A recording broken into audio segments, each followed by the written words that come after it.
زما مخامخ کنځل کړي زما مور ته نو زه پښتون نه یم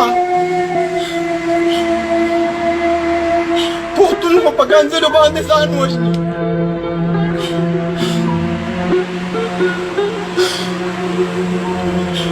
بسم الله الرحمن الرحیم دا زما کشر ورور حاجي امیر دی پرون موږ ولاړو تشه ګاډۍ ده میان راغلي میان لا موږ لګولي نو موږ سره یو بوره میان وي او چې موږ مزدوري نه کوو نو څه به کوو د خوراک په څیز خو پابندي نشته دا مایي خو جیله خوراک څیز دی موږ میان لګولي خصوصي موږ پسې موبایل راغلی زما یو مې رور دی یو مې ورواره دی دی یو ویجول موبایل دی زه ورپسې ګنټه پس لاړم چې زه لاړم په دې باندې غنې پاکولې ما میرزا صاحب ته ویل چې یاره چې زه دې پسې راغلی ما ته ویل ته ځه دې ګرځي ماسپښین شو چې ماسپښین ورپسې لاړم چې ومې کتل دې بیا ناست په دې پرچه شوې را 188 مې ښځې اوس په څه کوو وی څوک ضمانتیان راغلل چې ضمانتیان هم راوستلو بیا هم راسره راغلل بیا مې بل ضمانتي بوته وی په مچلکه وته وی که څه په هغې باندې به یې پرېږدو په هغې باندې هم راپرېږدو شپې خو پې وکړه جي خو چې ما ویله روټۍ یوړه نو په دې باندې سر سټایل کول خدای شته دومره خفه شوم قهر هم راغی چې دا څنګه قانون دی دا قانون داسې وي که دا قانون داسې خو غریب سړی پکې خو تباه دی نو زما د ډي پي او صاحب نه او د آی جي صاحب نه دا درخواست دی چې د دې سیچو خلاف دې کاروی وشي چې په زور پې ګڼه نږدي ټوپک ورته نیسي نو بیا خو قلم وایي چې ما غلاګانې کړي دي ما هر څه کړي دي هغې خو په زور په سړي باندې بیانونه ورکړي زما مخامخ یې کنځل کړي زما مور ته نو زه پښتون نه یم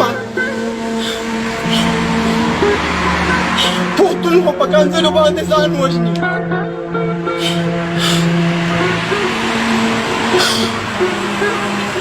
دغه کې یو تانیدار د ځان ته قاري وایي دا لاګیره پرېغله زما مخکې زما مور ته کنځل وکړي او وایي دا را قیامت الامیر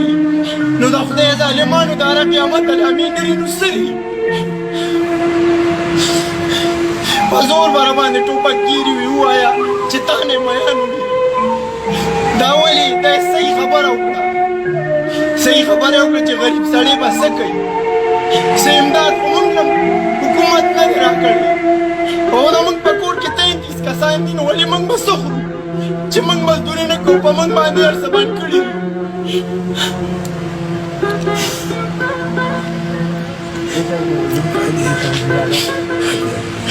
زما د آی جي صاحب نه درخواست دی چې موږ سره د انصاف وشي زما پر ور باندې سټ سینډ کړي پټې کار نه کوي ما اوس ډاکټر له بوتو ستنې ولې ووهلې نو په یو کس خو نه کېږي چې یو کس په مزدوري کوي او 33 کسان به ساتي